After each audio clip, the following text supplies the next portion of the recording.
We're beginning calculus now. We're beginning a extraordinarily important concept in calculus called limits.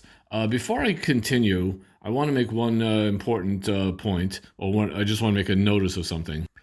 If you notice, I wrote y equals f of x equals x squared minus 1 over x minus 1. Normally, I would write f of x equals x squared over 1, or whatever, or I would write y equals x squared minus 1 over x minus 1, etc.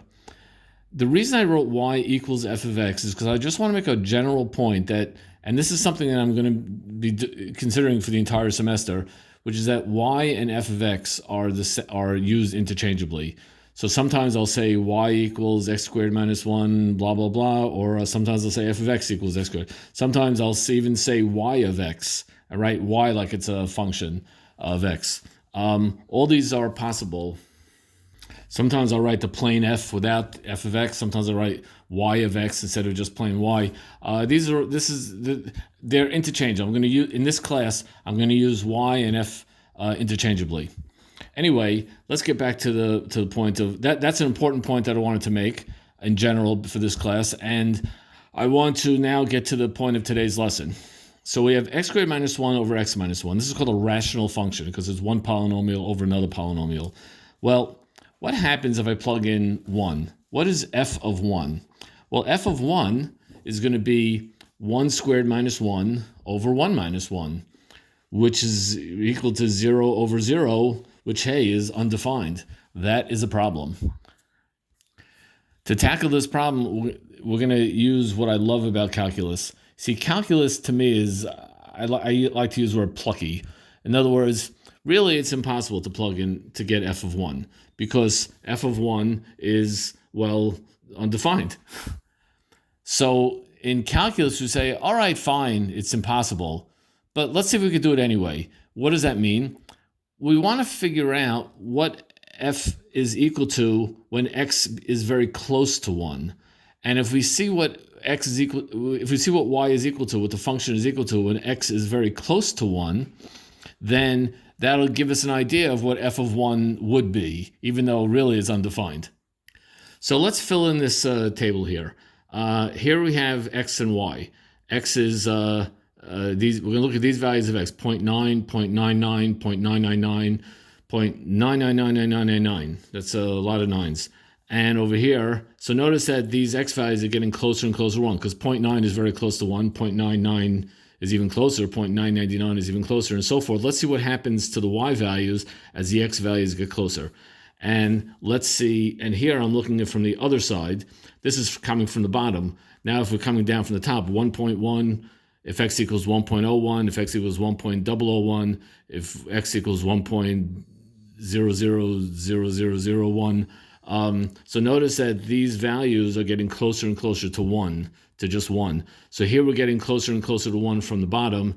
Here we're getting closer and closer to 1 from the top. Let's see what happens to the y values as with these x values, and that'll give us an idea of what f of 1 is. So I want everyone to pause the video and to whip out your calculators and fill in the y values for all these x values.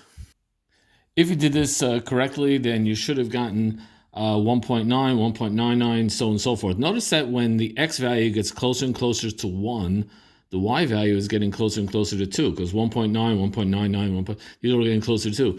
And over here, on the other side, as the x values are getting closer to 1, the y values are also getting closer to 1, because 2.1, 2.01 is even closer, 2.001 is even closer, 2.000001 is even closer to 2. So notice that as x gets close to 1, y gets close to 2. And the way we write that is the limit as x approaches 1 of x squared minus 1 over x minus 1 is equal to 2, meaning that when x gets close to 1, the y value gets close to 2. Now we don't say limit is what is like sort of the target that is approaching. We don't actually, and that's how we say it. So this is the target that it's all getting close to. X is getting closer to 1, y is getting closer to 2. So we say the limit as x approaches 1 is 2. It limits itself, it targets towards 2. Now I want to show you another way to solve the same problem. This is a number crunchy way of solving the problem. There's actually other ways we could figure this out, this limit, and we could use actually a little algebra. So we're going to use some algebra now. By the way, you're going to notice as the semester goes on that calculus is like 10% calculus and 90% algebra. You're going to see that. So the best thing you can always do is brush up on your algebra skills. Anyway, if I have x squared minus, I want to find the limit as x approaches 1 of this rational function, this function. So I could factor the top, and that becomes x plus 1 and x minus 1. And now I cancel these guys out. So this now becomes just plain x plus 1. Now the limit as x approaches 1 of x plus 1, well, what you do there is just plug in 1. And 1 plus 1 equals 2. So you could tell all your friends that you came to advanced mathematics in college, calculus, and you learned that 1 plus 1 equals 2. In fact, maybe we even proved it with calculus. Who knows?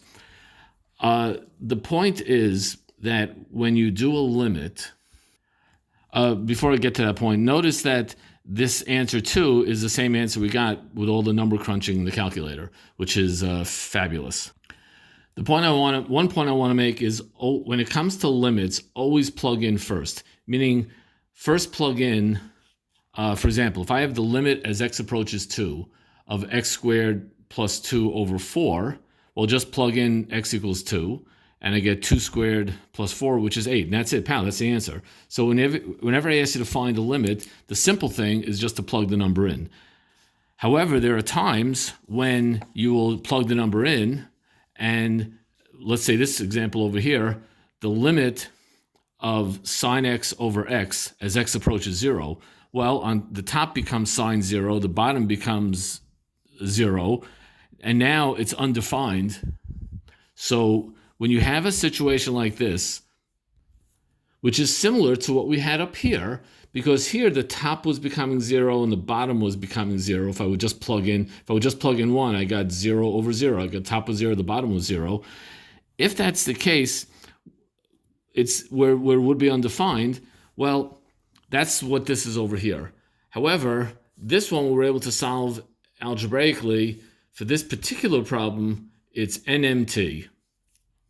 We are going to need more tricks. How to deal with a problem like this, we will get to this. Not in this lesson, but we will get to this, how to deal with a problem like this. But for the more simple ones, where you have a polynomial and you can factor and reduce and blah, blah, blah, and get it down to a simple case, that's always the nicest thing. Meanwhile, I want to graph the function. When I have a problem like, when I graph this, y equals x squared minus 1 over x minus 1, well, it reduces down to just y equals x plus 1 through that cancellation like we did before. The only thing is, the point when x equals 1, that's still undefined. So the graph will look like a straight line, similar to the line y equals x plus 1, but there'll be a teensy-weensy little hole right at the point 1, 2. Why? Because the function is undefined at that point. Therefore, I put a little hole there to show that there is no value. The function is not even defined at that point. Why is it not defined? Because it's undefined. Because when you plug in 1, you get a 0 on the bottom of a fraction, and that is undefined. So this is what the graph will look like. It will look like I reduced it down, got a simple polynomial, graphed that simple polynomial, but I had to put a little hole there. And that hole is really a microscopic. If you would, for example, if you would go to something like Desmos.com, which I hope you're all familiar with, Desmos, DESMOS. You can go on the computer, Desmos.com, or there's an app, a Desmos app, and that's a graphing app. It draws fabulous graphs of things. If I would plug this into if I would take this function here, this original function, and put it into Desmos.com, it would give me a line. You wouldn't even see that little hole because that hole is so microscopically small. I don't even think you wouldn't even see it on Desmos. But I'm drawing it, of course, big so you could see it. But really, it's just one point, and a point is infinitesimally small. And that's it. We're out. Good luck. This is our first foray into limits. Congratulations.